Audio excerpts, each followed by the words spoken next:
Welcome to the Toffee Blues, your source for all things Everton. We are back with the extra time video from the 3-0 defeat to Aston Villa. I am joined by Callum Brannan. Cal, nice to see you, mate. How are you doing? I'm doing well, mate. How are you? Not too bad. We'll start with the big talking points. Let me know your thoughts on the game on Saturday. Let me know your initial thoughts.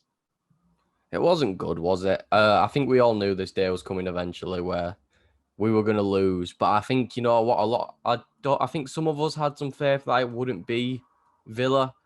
You know, I just felt, I think a lot of us, myself included, going into the game, thought, we looked a lot better than Villa. Villa had been a bit streaky in recent results, and they just seemed to not be able to string it together. But it is just typical that it's against us where they string it together. I don't think it's the end of the world because a lot of fixtures have gone our way. You know, Man City only drawing, even today, Tottenham losing. Brighton won, which isn't the best, but I think we're sixth still. I think we're still sixth in the table. So if I'm correct, yeah, we're still sixth in the table. You know, I don't think that's the end of the world. We're still above, Tottenham, West Ham, Villa, who beat us, Leicester, Arsenal. We're still above quite a lot of teams, and we are going into a game against Norwich. I don't think, I'm not necessarily proud of the game. I think we got outperformed, even though, stuff like XG does actually say we were tied on XG, even though we lost 3-0. But I think even though on football it says they had more, but they didn't even have one XG. That's the problem. I felt like it was a lot of errors, wasn't it, in the game? It was a lot of defending mistakes, and I think, now that we see how just barren the squad is with injuries is, losing arguably our three best players all to injury.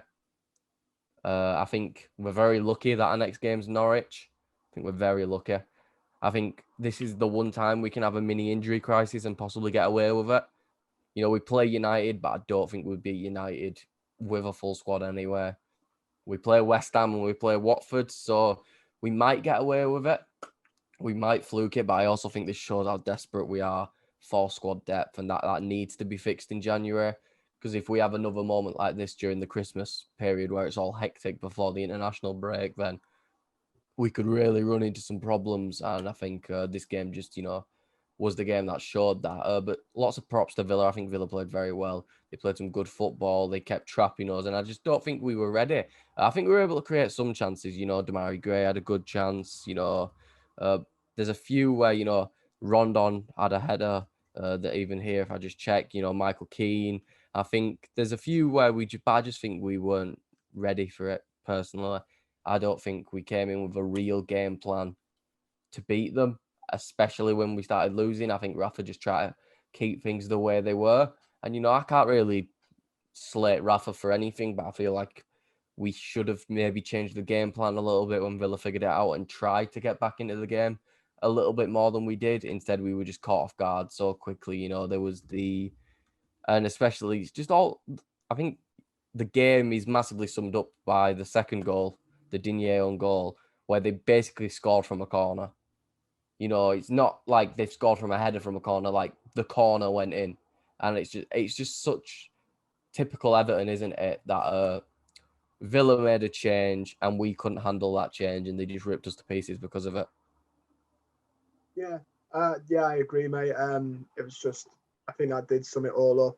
I take it from, because obviously we'll get into a lot more of what you were saying, a couple of things about the injuries and a couple of other absences. But I take it from how you're talking. You're not one of these whose heads might have fallen off. I saw on Twitter a couple of really harsh initial reactions. And from my point of view, it wasn't brilliant. I can't lie and say it was a good game. It was brilliant. It wasn't brilliant from our end, but like you sort of highlighted, we're still in a good position. This is an Aston Villa team that did really well in the summer. We were all praising them for their recruitment. One of the lads they managed to bring in was a fella that we all quite liked and really wanted. And I think it's a little bit early for any panic. It's our first defeat. They're not an awful team. I'd say they're probably on par, maybe with, in terms of actual quality, maybe a little bit better now with their summer recruitment. But they're not, it's not the end of the world. I think some very rare few are initially turning to quite an upset, it was upsetting, but I think some harsh, rash initial reactions were being posted on Twitter. It wasn't brilliant, but I don't think it's the end of our season by a mile. Obviously, you mentioned injuries. This was a bit of a blow. I remember I saw it on Twitter, rumours before the game that we were going to miss Pickford and Richarlison. And when I saw the rumours, I was thinking, I hope not, but turns out they were true. Yeah, I mean, it's hard to say, but we really did miss Richarlison and Pickford in this, didn't we? Yeah, really. Even Calvert-Lewin, I think Rondon did a decent job leading the line first game. Places like FootMob have been rated really lowly, but I think a lot of things like that, his passing success wasn't the best, but I think he was okay. I think he could have been better. I think he could have been a lot worse. But I just think we should have kind of expected this. I think, to be honest, Begovic was awful. Begovic was really bad. I don't know what goal it's the Matty Cash goal.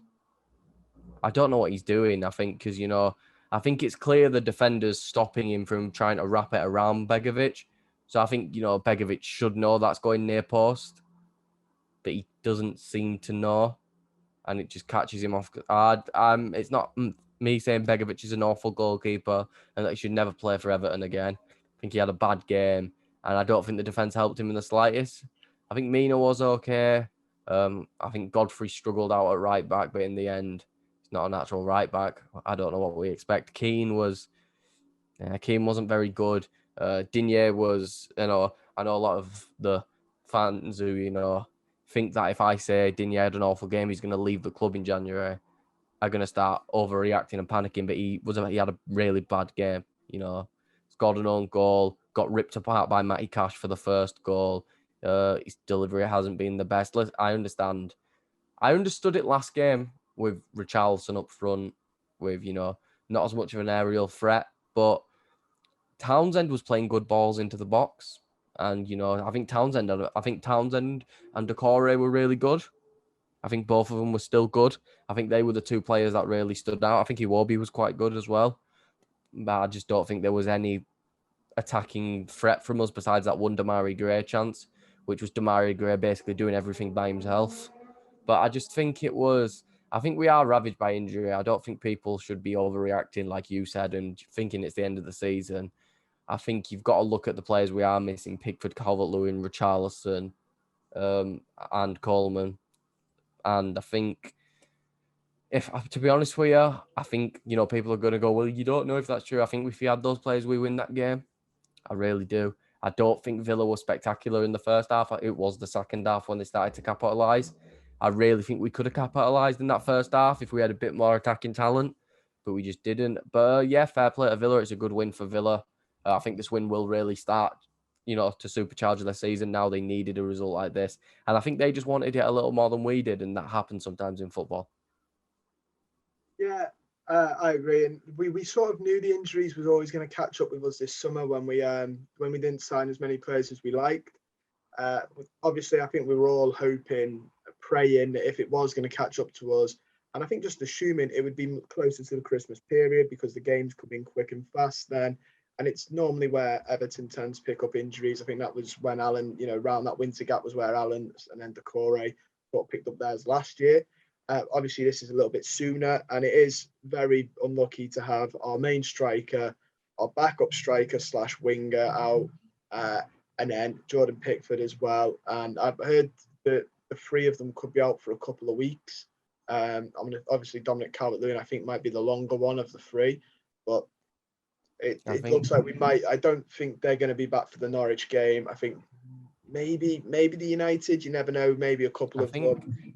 Calvert-Lewin is going to be back the earliest, because I had a look. It says Calvert-Lewin's late September to early October. The other ones say just October. I don't know if that's because Calvert-Lewin's got a confirmed date and they don't yet. But let's just hope they can make a quick recovery. And like I said, we're playing Norwich next week. No offense to Norwich, but we would have to have one of our worst games in years to lose to them. And don't get me wrong, it won't surprise me if we do it. It's Everton. It really won't surprise me. But I also think this is a for some marketing genius here, when we played John Joe Kenny gets 2 assists, looks world class, and then we swap him and 20 million for Max Aarons in January. That would be the dream, especially in January as well. I sort of thought that was going to be in, summer purchase. That's if we decide to go with him, knowing Everton will tease him for about 3 months and then end up panicking because he goes somewhere else. But yeah, looking back at the Villa game, I think we speak for everyone where it was a bit of a disappointment, but it was also a bit of a bring back down to reality, because for me, it just showed how bare this squad can be with a couple of injuries missing. And you'd hope maybe January, but the problem with buying in January is prices are so much more expensive, because teams know if you're looking for your business in January, you're quite desperate and you're going to pay. But I agree with you with your pre-talk. We went into the game. I saw somebody tweet that Benitez had never lost at Villa Park, which was probably the kiss of death at that point. But from what I've heard, I caught the second half. My dad watched the first, and then so we were talking afterwards because he missed the second, I missed the first. But from what I heard, we were okay in the first half. We kept ourselves in the game. Like you said, I heard Rondon had a couple of chances. It's important to mention as well, Rondon hasn't played a full 90 minutes for some time, and hasn't played football for some time. So I think towards the end he looked a bit tired. But I think you put it perfectly.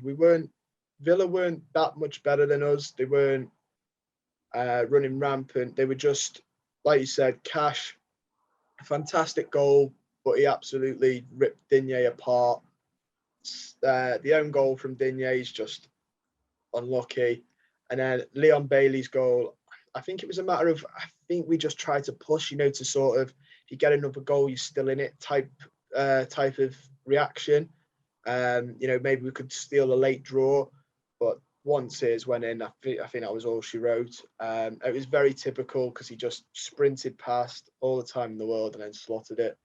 But I agree with you. I thought it was quite unlucky, because I thought on paper we managed to keep ourselves in the game very well. Obviously, the issue now is, you mentioned Iwobi. Rondon went off. Iwobi went up front. A couple of people we've talked before, so we'll talk about it again now. Do you think that was the right move? Do you think you should have stuck Damari Gray there potentially? Moved a couple others around, put Gordon on the wing. Do you think it was a good idea to stick Iwobi up there? Because I remember at the time it was getting quite the reaction on social media. No, I don't think so. I understand why, and I said it to you before. It's because he's a bigger body. Iwobi's quite a big lad, so I can kind of understand it. And I think he can, from the set pieces or the goal kicks, he can take the ball down quite well. But I also think we shouldn't be playing long hoof it up kicks with Begovic in goal when we've got Pickford. And listen, in the end, I'm not a big Michael Keane fan, but I'd much rather play it out the back with Michael Keane. And I know that might trigger some people, but he's decent at that. It's probably his best trait as a centre-back, is that he can bring it out from the back. He's just a bit rash with his decision-making. But I think Mina does it I think Mina played out from the back quite well this game as well, when we did. But I think Damari Gray should have been the one put up front. I do. Just because I feel like we could have switched it up, and instead of going long ball, hoof it up in the air, keep it low on the ground, and have Damari Gray use his dribbling and pace, because Gray was able to beat the Villa players a few times. Like if I have a look here, I don't know where I find it. Dribbles. I think he had a few. I definitely remember seeing him at least win 2 of his dribbles. But if I remember him having a shot as well in the second half. Yeah. So he had, past the post. 5 dribbles attempted, 2 succeeded. It doesn't sound particularly good, or some people might think because it's 40%, that's not good. But in the end, we don't really have players who'll dribble at someone and run at them and keep going and put the pressure on them. That's what Damari Gray does so well. And I also think, the defending was bad, but James should have been on the bench, shouldn't he? I know hindsight's 2020, and I know people are going, well, it's not playing James isn't what lost us the game. James is playing, we still lose that game, I think. But I also think having James off the bench to give a spark to that attack would have worked so much better. And do you know what? I'll say it, I do think he plays against Norwich because it's Norwich. No offense to him. If he wants to bring James back into the side, this is the perfect game to do it. It is. I don't think there's a better team to do it against. A team where he's going to get a lot of the ball to his feet and be able to create chances. But I just think Rafa, he's a great manager and he's done good stuff with us so far.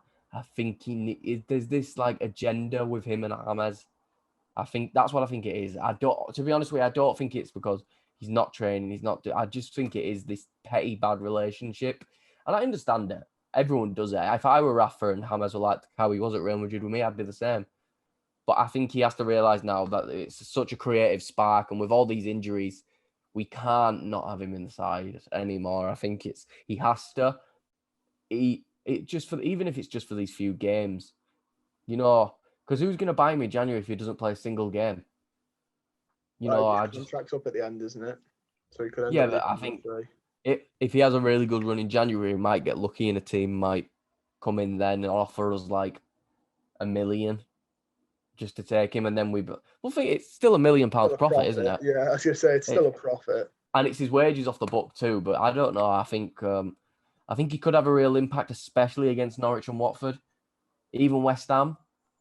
I mean, we know actually even Man United. We know we've seen him have an impact against Man United. I think because I think he will involve him against Norwich and then play him against United. Because I think James always did perform against the bigger teams. I think he really pulled a finger out against like United, Liverpool, the big games.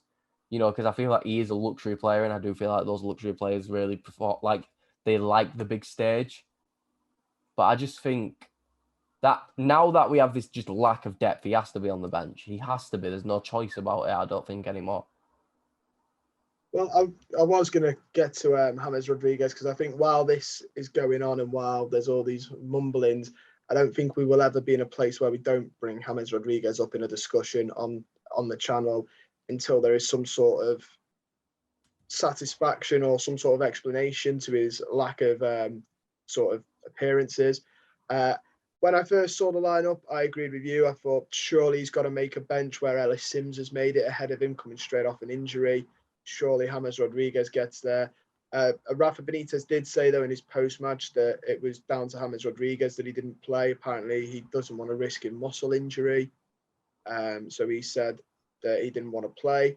I've sort of try not to get into the politics of who's in the right and who's in the wrong. I was saying to my family the other day, like, whether it's James doesn't want to play for us or Benitez doesn't like him, it makes us, we're the losers in the end, as in the club, because we're lacking his quality.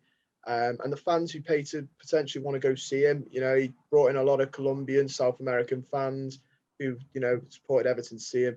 And I'm going to say one of the best players in terms of quality and pedigree we've had at the club for some time. Certainly in terms of pedigree and what he's won. The last time we had a player that had that sort of history behind him was probably Samuel Eto'o, just in terms of what they've won. So I'm hoping that is resolved sooner than later. But you brought on, Norwich, and obviously we've got QPR, but I can't imagine us risking many of the first team lads out of the sake of being scared of injuries. How do you think we'll line up? Do you think Benitez will change much? Obviously, we've said we'd like to see Rodriguez in. Do you think he'll sort of look at the right back situation? He can't really do much with the two full-backs, even if he wanted to, in all honesty.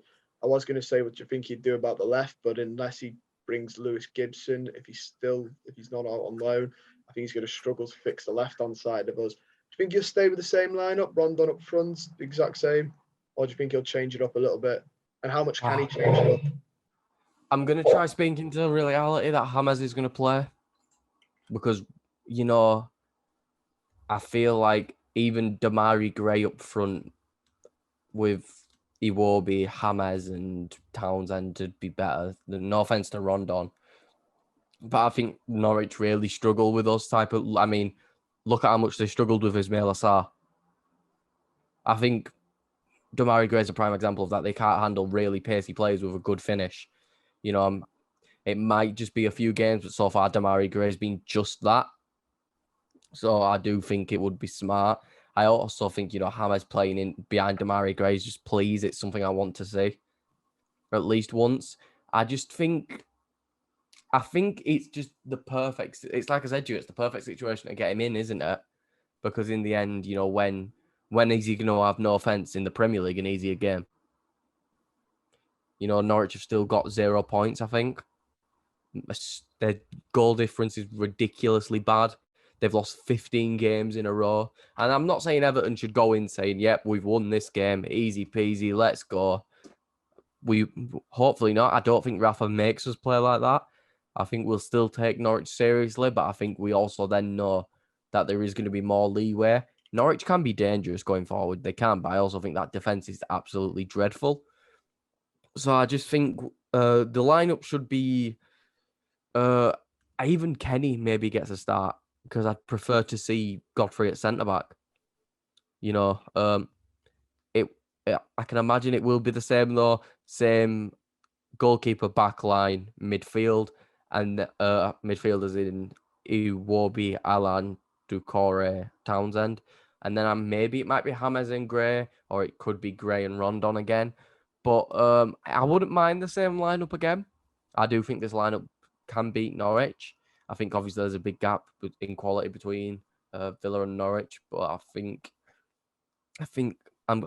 we're gonna see James, and like I said, this is just me trying to speak some positivity into existence. But I think this is gonna be the time we see James, and if he's not risking a muscle injury, then listen. If he feels like his calf's tight and he's being genuine, then obviously I understand it.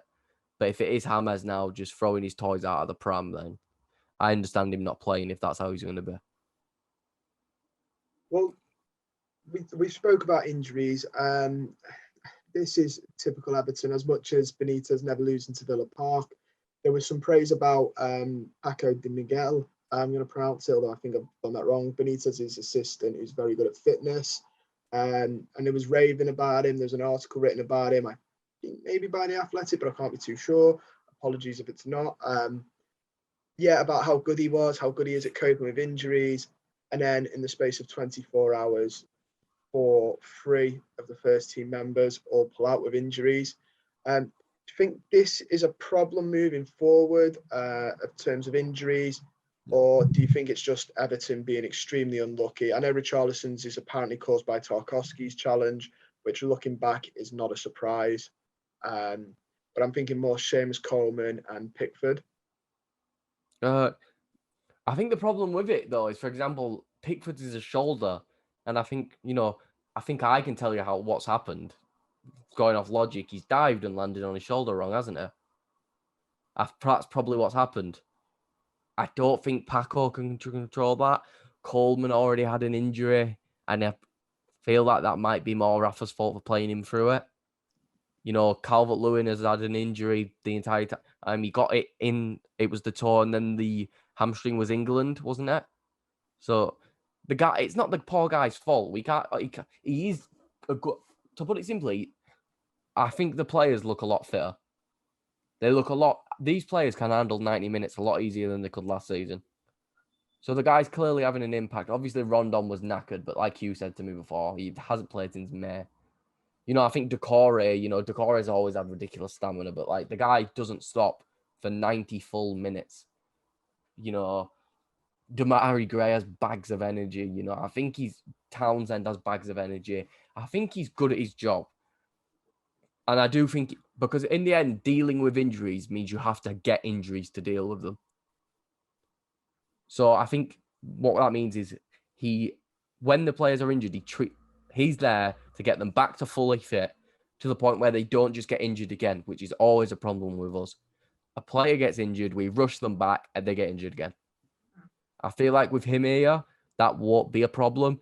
And listen, you've seen his work all throughout his time with Rafa, so his CV speaks for itself. We can't, say, because a few players got injured at the same time, that all of a sudden he's not good at his job.